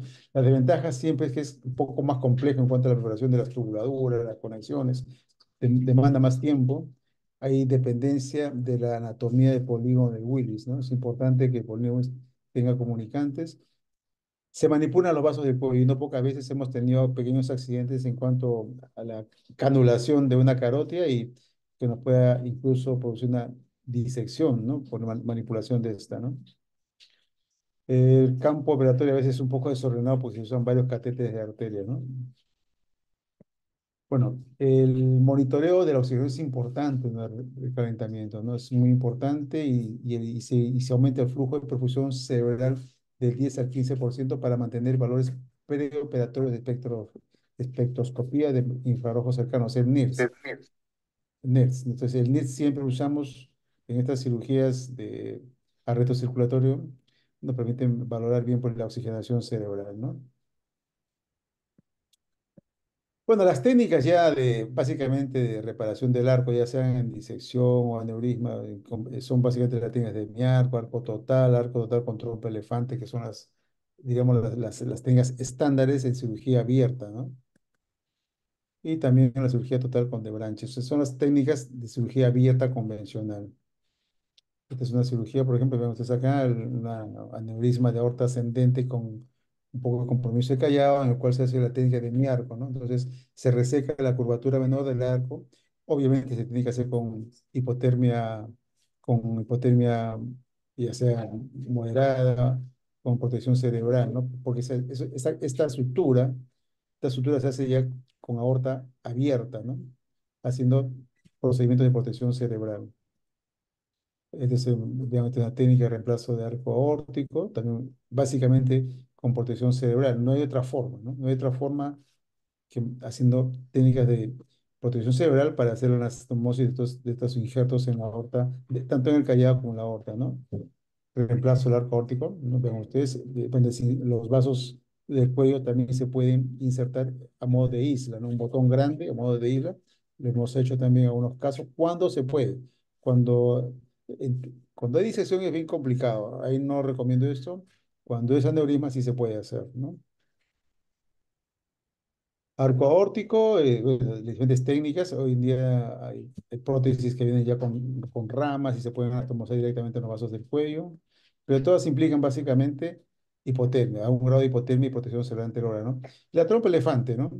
Esta técnica fue difundida por el profesor Bors en Alemania, ¿no? Donde dejaba pues un tubo de Dacron dentro de la aorta torácica para un segundo tiempo reemplazar la aorta torácica, ¿no? Entonces, eso en la década a finales de los 80, ¿no? Entonces, las técnicas de trompa elefante, ¿no? ¿no? Entonces, se dejan tubos dentro de la aorta torácica para poder después anastomosarlas a otro injerto, o actualmente nos sirven para anclar endoprótesis, ¿no? Nos sirven para anclar endoprótesis ya con la aorta, ya con el arco reparado, ¿no? Digamos, esta es una forma de colocarlas. Esto es cuando no habían las prótesis ciliares, que la vamos a mencionar más luego, pero cuando no existían estas prótesis, se dejaba una trompa colgando, pues se llama trompa elefante, dentro de la aorta torácica, ¿no? Entonces, esta es la forma, ven ustedes ahí. Y más ya ya en el presente milenio, digamos, ¿no? Aparecen las prótesis híbridas, ¿no? Que son prótesis que constan de una parte de un injerto sintético con una endoprótesis, la cual se va a colocar con la aorta a través de cirugía abierta por esternotomía con aorta abierta, o sea, haciendo protección cerebral. O sea, desclampamos la aorta, estamos haciendo protección cerebral anterior y introducimos la parte de la prótesis en la aorta torácica, se despliega esta y la parte anterior que tiene el dacron con sus ramas se anastomosa a los vasos del cuello, ¿no? Las prótesis ya las conocen ustedes. Tenemos dos grandes, que son la de Vita Open y Toraflex, de Vascuitec, que son las que se usan en estos procedimientos. Hemos tenido experiencia nosotros con colocar Evita Open con buenos resultados que facilitan mucho el reemplazo del callado, ¿no? Entonces, ¿por qué se usa la trompa elefante actualmente? Se llama trompa elefante congelada, ¿no? Porque obviamente a la hora de desplegar, esta tiene pues un teflón que nos permite suturar en la aorta, ¿no? Es un teflón, un faldón que nos permite suturar en la aorta y dejamos la trompa dentro de la torácica, ¿no? Como están viendo acá. Eh, esta sutura hemostática nos facilita la anastomosis distal, ¿no? Estabiliza la aorta descendente porque tiene una trompa, ¿no?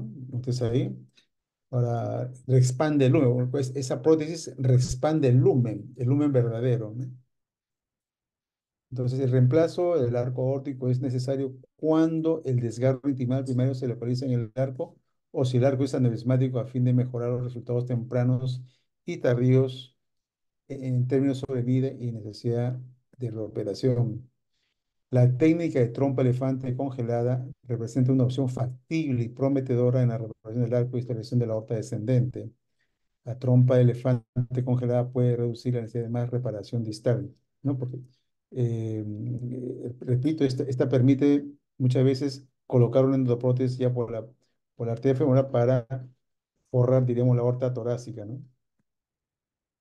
Este es un caso clínico, lo quiero presentar acá, simplemente, bueno, es un caso, no es un aneurisma exactamente, pero es un caso de urgencia, ¿no? Que nos implicó reemplazar, pues, el arco, ¿no? Es un paciente de 44 años que viene a la una clínica privada por cuadro de disfunción aguda con aorta ascendente, que diseca, pues, hasta el tórax, ¿no? Con 48 de evolución, ¿no? Entonces, está viendo la disección ahí, ¿no? Arriba, eso, entonces, estamos viendo acá. Entonces, el paciente es como urgente, entra a la sala de operaciones, se monitoriza como debe ser, intubación, presión arterial invasiva, no se central, gas, saturación, eco transesofágico, NIRS, en fin. Paciente monitorizado tal cual se hace hoy en día. Estas son las imágenes de la cirugía. La disección de la aorta dilatada, ¿no? Entonces, disecamos los vasos del cuello, ¿no? Estamos con perfusión cerebral selectiva anterior, ¿verdad? ¿No? Vemos usted saca la aorta ya, el corazón parado, se enfría, está corpórea a través de la arteria subclavia, se enfría hasta 26 grados, ¿no? Acá estamos viendo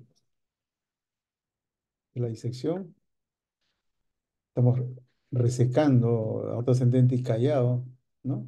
Y en este caso, estamos colocando, hemos colocado en la parte, esa es la parte ya de la parte del inicio de la aorta descendente, donde hemos colocado, si ustedes ven acá en la parte derecha, hemos colocado un tubo 28 dentro de la aorta torácica y estamos reforzando esta sutura con un teflón, ¿no? Ahí estamos viendo, ven ustedes, ahí estamos suturando, hemos dejado una trompa adentro, ¿no? Y bueno, estas son las cirugías donde acá no teníamos todavía las apoticidas, entonces teníamos que adaptarnos y en este caso colocamos una prótesis bifurcada de 18, perdón, de 14 por 7, 18 por 6 para anastomosar el tronco denominado y la arteria carótida izquierda, ¿no? Entonces, terminado esto, bueno, en este caso dejamos clampada la subclavia y fuimos a la reparación de la válvula aórtica, porque fue una disección que comprometía la raíz de aorta, ¿no? Entonces se hizo una cirugía de David con tubo 30, la cirugía de David que se salva los velos aórticos, ¿no? Y después el resultado final, ¿no?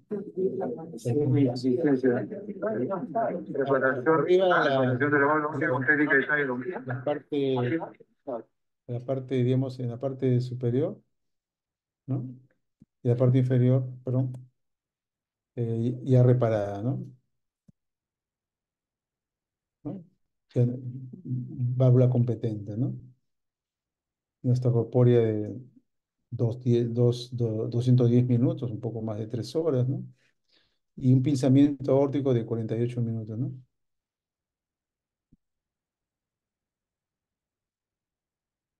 Entonces, el enfoque actual de la protección cerebral, cuando reparamos el callado, básicamente, pues hay que seleccionar el sitio de canulación arterial y el tipo de cánula arterial, ¿no? Nosotros, por lo menos en nuestro centro, preconizamos la canulación de la arteria subclavia casi en el 100% de los casos, ¿no?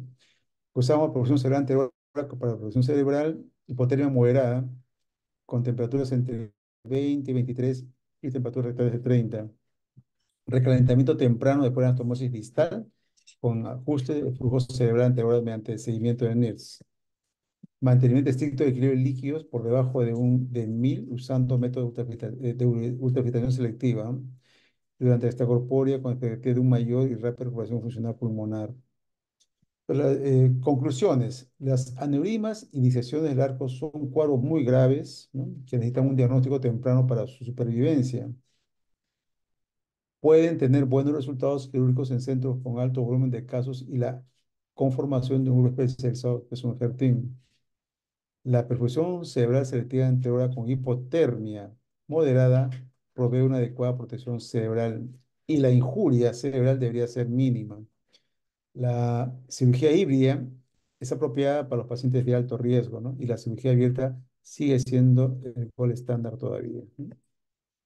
Básicamente ese es el resumen de la charla, la conferencia. Espero que haya sido en su entendimiento y no sé si tienen preguntas. Muchas gracias. Muchas gracias, Julio. Sí, muy interesante la charla, sobre todo el aspecto fisiopatológico, ¿no? Que has tocado en la primera parte y la revisión de las técnicas operatorias. Eh, ¿Alguna pregunta, por favor, del auditorio? De repente, Hernán, ¿me puedes dar ahí una mano? Hola, hola. Bueno, más bien quería preguntarte, Julio, tu protocolo actual es perfusión cerebral anterógrada, ¿cierto? Sí, sí.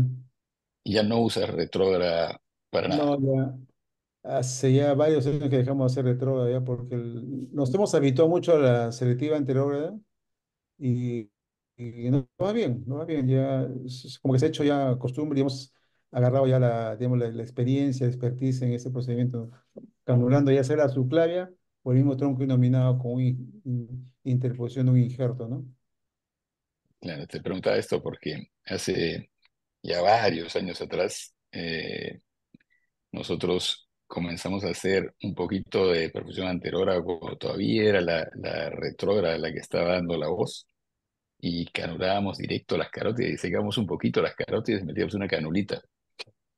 Uno de mis socios había conseguido unas canulitas que se parecían mucho a las cánulas de aorta, que tienen ese piquito angulado, pero eran para carótidas que usaban en Francia. Y se trajo varias. Y comenzamos a usar, lamentablemente habían pocas, ¿no?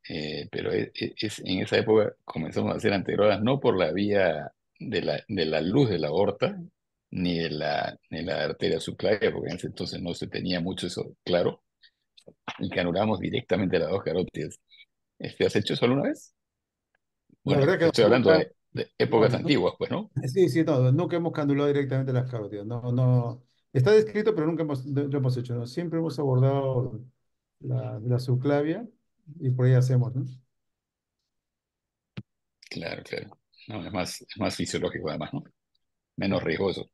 Sí. Lo que ha cambiado mucho el manejo de callado son las nuevas prótesis, son las prótesis híbridas, ¿no? Tipo este, Toraflex, Evita, ¿no? Realmente son dispositivos que favorecen mucho el arco, ¿no? Se gana tiempo y mucho menor sangrado, ¿no? ¿Y tu protección miocárdica, con qué la haces? Usualmente ¿Custodiol? usamos custodiol. Custodiol ya en nuestra rutina en cirugías de más de 2 horas, usamos custodiol, ya es parte del protocolo, ¿no? Claro, claro.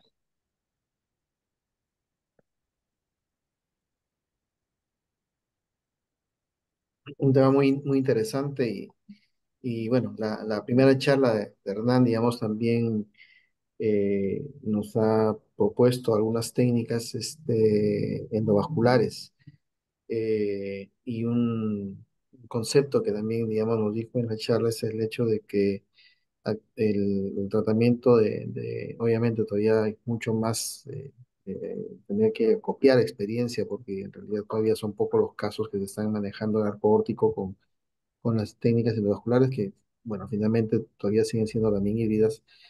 ¿Y cuál es, en tu concepto, digamos, Julio, a pesar de que, digamos, aún sigue lo que es la cirugía abierta, el gol estándar para caída órtico, cuál es tu concepto con respecto al futuro, digamos, del manejo endovascular del callado aórtico en esta patología? Definitivamente yo pienso que en poco tiempo el manejo endovascular de callado va a crecer más, ¿ah? Sobre todo en la patología no aguda, ¿no? O sea, los aneurismas, ahí se va a poder planificar procedimientos endovasculares que ya se están haciendo, ¿no? Ya se está haciendo y eso poco a poco va a seguir creciendo. Esa es la visión que tengo yo en corto plazo. Yo creo que las disecciones agudas todavía están en manos de cirugía, ¿no? Sí, sí, todavía. Eh, claro, la ascendente todavía porque el riesgo de redisecar con una endoprosis también está ahí, ¿no? Sí, Sí, sí, sí. la ascendente es otro mundo, ¿no? Hay disecciones, es otro mundo. Muy bien, ¿alguna otra pregunta del auditorio, por favor?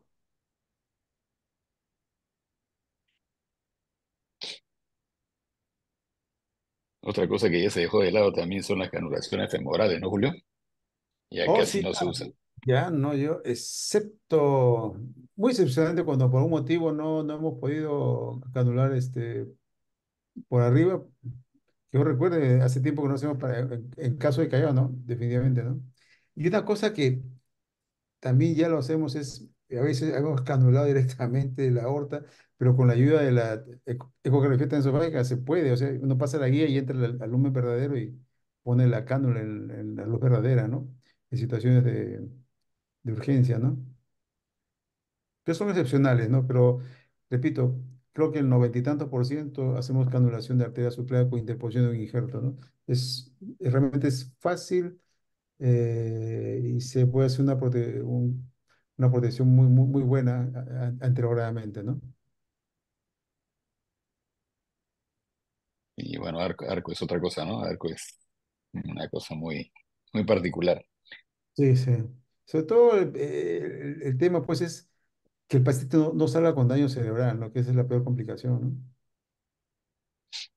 Y justo yo en la conferencia que hablé un rato antes, puse una diapositiva de que primero pues se buscaba ver si es que era factible hacerlo, ¿no? En la época antigua. Después, si sobrevivía el paciente. Después, si Así es. hacía ACV. Y ahora es si sale bien de la cabeza, o sea, si piensa y razona normalmente, ¿no? Eso es lo que se busca hoy en día, ¿no? Así es.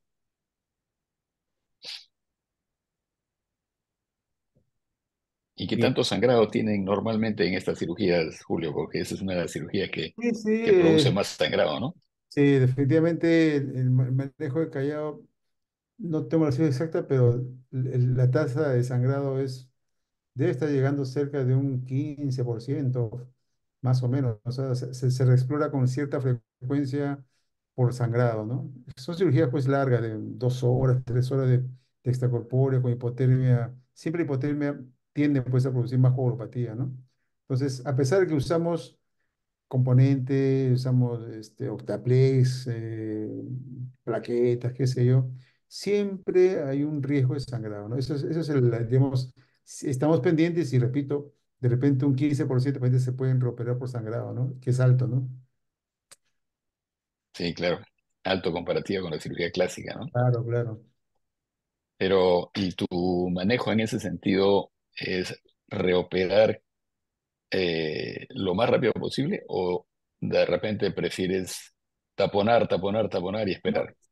justo iba a mencionar eso, que cuando estamos en la cirugía y vemos que el paciente sangra, cerca también de yo diría, 25% de los pacientes salen taponeados, ¿ah? Ya sea una cirugía que han hecho un vental eh, con arco, qué sé yo, y a pesar de que les pasan componentes, uno nota que el campo está sangrando, ¿no? Se termina taponeando, ¿no? Se termina taponeando y es efectivo, ¿ah? Taponeado, casi el 90% ya deja de sangrar y 24 horas sacan las gasas. Es Claro, una, claro. sí, eso sí, un buen porcentaje de pacientes de este tipo de patologías salen taponeados. Sí, porque te evitas un drama, porque a veces por querer suturar sitios de que tú supones que estás sangrando, vas a sangrar más. Sí, sí, es complicado. Algo que mencionaba, el uso de la cola biológica es importante en este tipo de sutura, de cirugías, ¿eh? Ayuda bastante. Sí, claro. Pacientes, uno sella un poco las suturas y disminuye bastante, ¿no? ¿Has hecho cabrol alguna vez o Sí, sí. siempre? No, en venta de hecho Cabrón, en algunos casos que no se podía, fue un par de casos, pero hace mucho tiempo ya, ¿no? Porque ahora sí, el, el vental biológico que hacemos más frecuentemente va bien, ¿no? O sea, no va bien, ¿no? En reoperaciones, yo no he hecho, otro colega han hecho en reoperaciones de venta, porque hay redoventa después de varios años, han hecho Cabrol. Mm, claro, claro. Gracias, Julio. A ver, gracias a todos. Gracias, Julio. Muchísimas gracias. Gracias por el esfuerzo que has hecho. Sí, Vine súper cansado de de la cirugía y un día complicado hoy día, sí. sí, sí, me imagino, Julio, yo te agradezco mucho. Ya te dejamos para que descanses. Bueno, muchísimas gracias a todos los asistentes a la clase del día de hoy. Ha sido súper interesante. Es un tema muy, muy demandante de una serie de cosas técnicas, de fisiopatología y todo hemos hecho un recorrido incluido por la tecnología actual. Ha sido una noche muy buena. Muy bien, yo agradezco mucho tanto a Hernán como a Julio su participación en en este día. Y bueno, los invito para la próxima semana para, digamos, la presencia de dos colegas extranjeros, el doctor Juan Pablo Carbonell, que vamos a conversar sobre el tema de aneurismas abdominales, y el doctor Ignacio Escoto sobre el tratamiento de lo que sería la enfermedad aortoilíaca. Bueno, muy buen fin de semana a todos ustedes, que tengan una buena noche y muchas gracias a a los ponentes del día de hoy. Julio, muchas gracias por tu presencia. Adiós. Bien, también Hernán, Buenas noches con todos. Buenas noches con buenas todos. Hasta noches. mañana. Un abrazo, un abrazo. Cuídense. Hasta Cuídense. luego. Chao, chao. Chao.